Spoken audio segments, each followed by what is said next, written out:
ಈಗ 4 ದಿನದ ಮುಂಚೆ ವಿಧಾನ ಪರಿಷತ್ತು ಹಾಗೂ ವಿಧಾನ ಮಂಡಲದ ಅಧಿವೇಶನ ಮುಗಿಸ್ಕೊಂಡು ನಾವು ಬರ್ತಾ ಇದ್ದೇವೆ. ಇವತ್ತು ಉತ್ತರ ಕರ್ನಾಟಕದ ಅಭಿವೃದ್ಧಿಗೋಸ್ಕರ ಇವತ್ತು ಬೆಳಗಾವಿನಲ್ಲಿ ಅಧಿವೇಶನ ಕರೆಯುತ್ತೇವೆ. ಪ್ರತಿ ವರ್ಷ ಚಳಿಗಾಲ ಅಧಿವೇಶನವನ್ನು ಕರೆಯೋ ಉದ್ದೇಶ ಏನಂತಂದರೆ ಕಲ್ಯಾಣ ಕರ್ನಾಟಕ ಉತ್ತರ ಕರ್ನಾಟಕದ ಅಭಿವೃದ್ಧಿ ಬಗ್ಗೆ ಚರ್ಚೆ ಆಗಬೇಕಂತ. ಕೇವಲ ಕಾಟಾಚಾರಕ್ಕೆ ಬುಧವಾರ ಮಾತ್ರ 2 ಬುಧವಾರ ಬಂದು 2 ದಿನ ಶಾಸಕರು ತೀರ್ಕೊಟ್ರು ಅಂತೇಳಿ 2 ದಿನ ರಜೆ ಆಯಿತು. 2 ದಿನ ಮಾತ್ರ 4 ತಾಸು 5 ತಾಸು ಅವಕಾಶ ಕೊಟ್ಟರು ಮಾತ್ರ.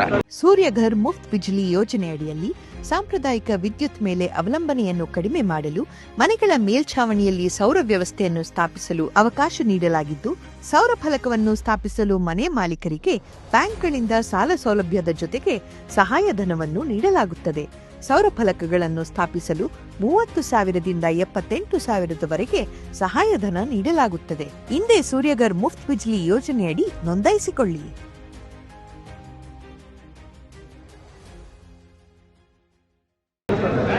ಇವತ್ತು ನೋಡಿ, ಕಾಂಗ್ರೆಸ್ ಸರ್ಕಾರ ಈ ಅಧಿವೇಶನ ಕರೆದಿದ್ದ ಉದ್ದೇಶ ಏನಂತಂದರೆ ಈ ದ್ವೇಷ ಭಾಷಣದ ಏನು ಮಸೂದೆಯನ್ನು ತೊಗೊಂಡಿದ್ರಲ್ಲ ಅದನ್ನು ಪಾಸ್ ಮಾಡೋಕ್ಕೆ ಕರೆದಿದ್ದಾರೆ. ಇದನ್ನ ಇಂಡೈರೆಕ್ಟ್ ನಮ್ಮ ಕರ್ನಾಟಕ ರಾಜ್ಯಕ್ಕೆ ಎಮರ್ಜೆನ್ಸಿ ಘೋಷಣೆ ಮಾಡ್ತಾ ಇದ್ದಾರೆ.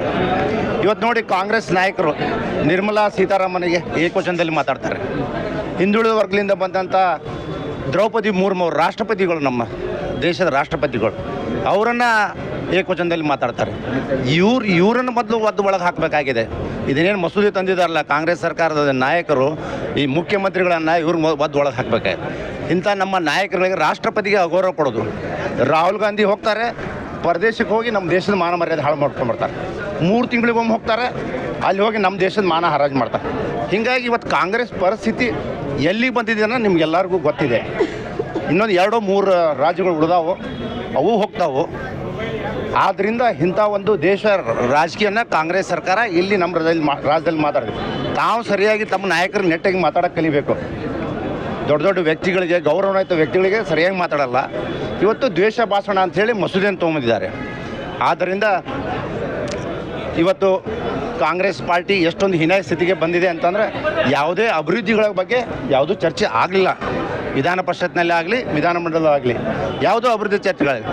ಮಂತ್ರಿಗಳು ಕಾಟಾಚಾರಕ್ಕೆ ಬಂದರು, ಕೆಲವು ಮಂತ್ರಿಗಳು ಸೆಷನ್ಗೆ ಬರಲೇ ಇಲ್ಲ. ಸುಮ್ಮನೆ ಇದೊಂದು ಏನು ಮಾಡಬೇಕು ಅಂಥೇಳಿ ಒಂದು ನಮೂನಿ ಪಿಕ್ನಿಕ್ ಬಂದಾಗ ಬರ್ತಾರೆ ಶಾಸಕರು. ಆದ್ದರಿಂದ ದಯವಿಟ್ಟು ಈ ಭಾಗದ ಬಗ್ಗೆ ಚರ್ಚೆ ಆಗಬೇಕು. ಈ ಮಸೂದೆಯನ್ನು ಬಿಡಬೇಕು ಇವತ್ತು. ಯಾಕಂದ್ರೆ ನಾವು ಸಾಕಷ್ಟು ಅವಕಾಶಗಳನ್ನು ಕೇಳಿದ್ವಿ, ನಮಗೆ ಅವಕಾಶವನ್ನು ಕೊಡಲಿಲ್ಲ. ಮಾತಿಗೂ ನಮ್ಮ ವಿರೋಧ ಪಕ್ಷದವರು ಎದ್ದು ನಮಗೆ ಸರ್ಕಾರದ ಪಕ್ಷದವರು ಎದ್ದು ನಮಗೆ ವಿರೋಧ ಪಕ್ಷದವ್ರಿಗೆ ಅಡಚಣೆ ಮಾಡಿದರು. ನಾವೆಲ್ಲರೂ ವಿಧಾನ ಪರಿಷತ್ನಲ್ಲಿ ಬಾವಿಗಳಿದ್ವಿ, ಅಲ್ಲಿಯೂ ಬಾವಿಗಳಿದ್ರು ನಮಗೆ ಅವಕಾಶ ಮಾಡಲಾರ್ದೆ ಇಮಿಡಿಯೇಟ್ ಅದನ್ನು ಬಿಲ್ ಪಾಸ್ ಮಾಡಿಕೊಂಡ್ರು. ವಿಧಾನ ಮಂಡಳ ಇರ್ಬೋದು, ವಿಧಾನ ಪರಿಷತ್ ಇರ್ಬೋದು, ಎರಡೂ ಇದರಲ್ಲಿ ಯಾರಿಗೂ ನಮ್ಮ ಶಾಸಕರಿಗೆ ಅವಕಾಶ ಕೊಡಲಿಲ್ಲ ಮಾತಾಡಲಿಕ್ಕೆ. ಇಷ್ಟೊಂದು ಒಂದು ಇದನ್ನು ಮಾಡ್ತಾ ಇದ್ದಾರೆ ಅಂತಂದ್ರೆ, ಇದು ಒಂದು ನಮೂನಿ ಇಂದಿರಾ ಗಾಂಧಿಯವರು ಏನು ಹಾಕಿದ್ರಲ್ಲ ಎಮರ್ಜೆನ್ಸಿ, ಹಂಗೆ ಮಾಡಿದ್ರಿ ಈ ಬಾರಿ ಸೆಷನ್ದಲ್ಲಿ ಕಾಂಗ್ರೆಸ್ ಸರ್ಕಾರ. ಆದ್ದರಿಂದ ಇದನ್ನು ಬಲವಾಗಿ ನಾವು ಇದನ್ನು ಖಂಡಿಸ್ತೇವೆ.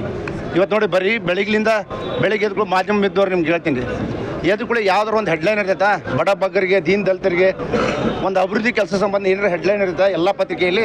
ಎದ್ದುಕೊಳ್ಳಿ ಮುಳ್ಳ DK ಶಿವಕುಮಾರ್, ಸಿದ್ದರಾಮಯ್ಯ ಕುಚಿ ಕಿತ್ತಾಟ, ಡೆಲ್ಲಿ ಹೈಕಮಾಂಡ್ ಬುಲಾವ್, ಖರ್ಗೆ ಅವ್ರು ಹೇಳ್ತಾರೆ ಎಲ್ಲ ಸರಿದೆ ಅಂತಾರೆ. ಇವ್ರು ನೋಡಿದರೆ ನಾನು ಮುಖ್ಯಮಂತ್ರಿ ಆಗ್ತೇನೆ ಶಿವಕುಮಾರ್ ಅಂತಾರೆ. ದಿನಾ ಬೆಳಿಗ್ಗೆ ಎದ್ಕೊಂಡು ಹೆಡ್ಲೈನ್, ಒಂದು ಒಳ್ಳೆ ಹೆಡ್ಲೈನು, ಒಂದು ಬಡ ಬಗ್ಗರಿಗೆ ಒಂದು ಒಳ್ಳೆ ಯೋಜನೆ, ಯಾವುದಾದ್ರೂ ಒಂದು ಸೈನಿಕರಿಗೆ ಒಂದು ಒಳ್ಳೆ ಇದನ್ನು ಯೋಜನೆ ಕೊಟ್ಟಿದ್ದಾರೆ. ಎಷ್ಟು ಜನರಿಗೆ ಬಡ ಜನರಿಗೆ ಇವತ್ತು ವಸತಿ ಸೌಕರ್ಯ ಇಲ್ಲ, ಅದನ್ನು ಕೊಟ್ಟಿದ್ದಾರೆ. 2 ತಿಂಗಳಾಯ್ತು ಪೇಪರ್ನಲ್ಲಿ ಹೆಡ್ಲೈನ್ ಬರೀ ಇದನ್ನೇ ನೋಡ್ತಾ ಇದ್ದೀವಿ ನಾವು. ಒಂದು ಅಭಿವೃದ್ಧಿ ಕೆಲಸ ಬಗ್ಗೆ ಏನೂ ನೋಡ್ತಾ ಇಲ್ಲ ಪತ್ರಿಕೆಯಲ್ಲಿ ಇವತ್ತು ನಾವು. ಆದ್ದರಿಂದ ನಾನು ಬಲವಾಗಿ ಈ ಮಸೂದೆಯನ್ನು ನಾವು ಇವತ್ತು ನಮ್ಮ ಮಂಡಳ ಅಧ್ಯಕ್ಷರು ರಾಜು ಕಾಳಿ ಅವರಿದ್ದಾರೆ, ಇನ್ನೊಬ್ಬ ಮಂಡಳ ಅಧ್ಯಕ್ಷರಾದಂಥ ಮಂಜುನಾಥ್ ಅವರಿದ್ದಾರೆ, ನಮ್ಮ ನಾಯಕರಾದ ಲಿಂಗರಾಜ್ ಅವರಿದ್ದಾರೆ, ಸಾಕಷ್ಟು ನಮ್ಮ ಪಕ್ಷದ ಎಲ್ಲ ನಾಯಕರಾದ 2 ಮಂಡಳದಿಂದ ನಾವು ತಹಶೀಲ್ದಾರ್ ಮೂಲಕ ಗವರ್ನರ್ಗೆ ನಾವು ಒಂದು ಮನವಿ ಸಲ್ಲಿಸ್ತಾ ಇದ್ದೇವೆ. ದಯವಿಟ್ಟು ಈ ಮಸೂದೆಯನ್ನು ಮಾನ್ಯ ರಾಜ್ಯಪಾಲರು ಇದನ್ನು ವಿರೋಧಿಸಿ ಇದನ್ನು ಕಸದ ಡಬ್ಬಿಗೆ ವಾಪಸ್ ತಗೋಬೇಕಂತ ನಾನು ವಿನಂತಿಸ್ಕೊಳ್ತೇನೆ.